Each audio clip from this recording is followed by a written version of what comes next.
Look at this, guys. This guy locked himself out of his truck. And guess what? We helped him. We gave them a small wire piece. I don't think he could have managed to open it, but so another van just came to help him, I guess.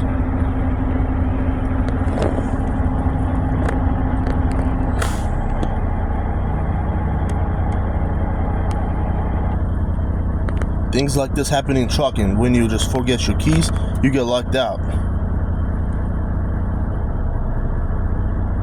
But always trying to be helpful to other truckers, right? And this person right here is helping. We gave them the small wire, but it didn't work.